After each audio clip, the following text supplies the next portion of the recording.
Hello, ഇതെൻ്റെ ചെറിയൊരു day in my life ആണ് കേട്ടോ. ഇന്ന് നമുക്ക് കുറച്ചധികം ബിസി ഉള്ളൊരു ഡേ ആണ്. ബിക്കോസ് ദീജ തുടങ്ങിയിട്ട് അതിൻ്റെ ഡിസ്പാച്ചിങ്ങും ഷൂട്ടിങ്ങും കാര്യങ്ങളൊക്കെ ആയിട്ട് അപ്പോൾ രാവിലെ തന്നെ അത്താഴത്തിൽ നല്ല ഹെൽത്തി ഫുഡും കഴിച്ച് നമ്മൾ തഹജ്ജുദ് നിസ്കരിക്കാം. ഞാനും ഇതും എപ്പോഴും കീപ്പ് ചെയ്യുന്ന ഒരു കാര്യമുണ്ട്. ഞങ്ങൾ രണ്ടുപേരും ഒരുമിച്ചുണ്ടാകുന്ന സമയങ്ങളിലൊക്കെ പ്രയറും കാര്യങ്ങളും ഒരുമിച്ചാണ് ചെയ്യാറ്.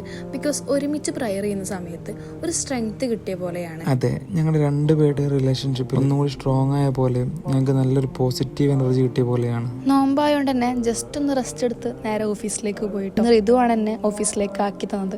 മിക്ക ദിവസങ്ങളും ഋതു തന്നെയാണ് എന്നെ ആക്കി തരാറ്. അതൊക്കെ തന്നെയല്ലേ പ്രയോറിറ്റി മാറ്റർ എന്ന് പറയുന്നത്. ആളെനിക്ക് വേണ്ടിയിട്ട് ആ ഒരു ടൈം തരുന്ന സമയത്ത് ഞാൻ എപ്പോഴും ആലോചിക്കാറുണ്ട് എത്ര ബ്യൂട്ടിഫുൾ ആയിട്ടാണ് എനിക്ക് പ്രയോറിറ്റി തരുന്നത് എന്നുള്ളത്.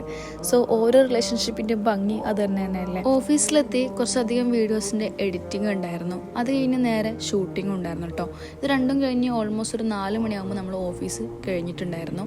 ഓഫീസ് റമദാൻ ആയതുകൊണ്ടാണ് ഇത്ര നേരത്തെ കഴിഞ്ഞത്. ഋതു എന്നെ എടുക്കാൻ വന്നിട്ടുണ്ടായിരുന്നു. അങ്ങനെ നേരെ നമ്മൾ വീട്ടിലേക്ക് പോയി. വീട്ടിലെത്തിയപ്പോഴാണ് നമ്മൾ ദീജന്റെ പാക്കിംഗ് കവർ എത്തിയത് കണ്ടത്. ഭയങ്കര സന്തോഷമായി കണ്ട സമയത്ത്.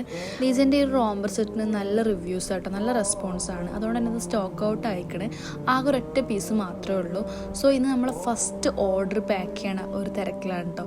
അത്യാവശ്യം നല്ല ഹാപ്പി ആയിട്ട് നമ്മളിത് പാക്ക് ചെയ്യണത്, നല്ല കെയർ ഇട്ട് നമ്മൾ പാക്ക് ചെയ്യണത്. ബിക്കോസ് നമ്മളെ ഫസ്റ്റ് ഓർഡർ ആയതുകൊണ്ട് തന്നെ അതിൻ്റെതായ എല്ലാ എക്സൈറ്റ്മെൻറ്റും നമുക്ക് ഉണ്ട് കേട്ടോ. ഇനി ഇതിൽ ആകെ ഒരൊറ്റ പീസ് മാത്രമേ സ്റ്റോക്കുള്ളൂ. ബാക്കി എല്ലാതും സ്റ്റോക്ക് ഔട്ടായി. അത് തന്നെ നമ്മളെ സംബന്ധിച്ചിട്ട് വലിയൊരു കാര്യമാണ്. ബിക്കോസ് ദീജ ലോഞ്ച് ചെയ്തിട്ട് ആകെ ജസ്റ്റ് 2 days മാത്രമേ ആവുന്നുള്ളൂ.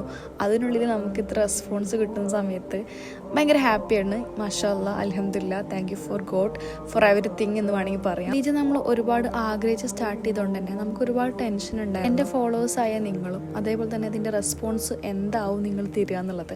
പക്ഷെ അൽഹംദുലില്ലാ, നിങ്ങൾ തന്ന റെസ്പോൺസ് എന്നെ സംബന്ധിച്ചിട്ട് വളരെ ഹാപ്പിയുള്ളൊരു കാര്യമാണ് കേട്ടോ. സോ ഇതാണ് ഈദ് കളക്ഷനിലെ ദീജൻ്റെ രണ്ടാമത്തെ ഔട്ട്ഫിറ്റ്. ഇതൊരു പിനാഫോർ സെറ്റാണ് കേട്ടോ. ഇതിൻ്റെ 4 ഷെയ്ഡ്സാണ് നമ്മുടെ കയ്യിൽ അവൈലബിൾ ആയിട്ടുള്ളത്.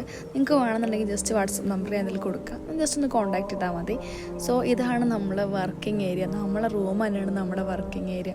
സോ ഋതു നല്ല രീതിയിൽ സ്ട്രഗിൾ ചെയ്യുന്നുണ്ട് എനിക്ക് വേണ്ടിയിട്ട്. കാരണം ആളാണ് ഇതിൻ്റെ മിക്ക കാര്യങ്ങളും ഇതിൻ്റെ ബാക്കിൽ നിന്ന് ചെയ്യുന്നത്. So thank you so much Ritu, your support and patience. അപ്പോൾ എൻ്റെ ഈ ഒരു വ്ളോഗ് ചെറിയൊരു വ്ളോഗാണ്. നിങ്ങൾക്ക് ഇഷ്ടപ്പെടുന്നുണ്ടെങ്കിൽ ടു ഫോളോ ആൻഡ് സപ്പോർട്ട്.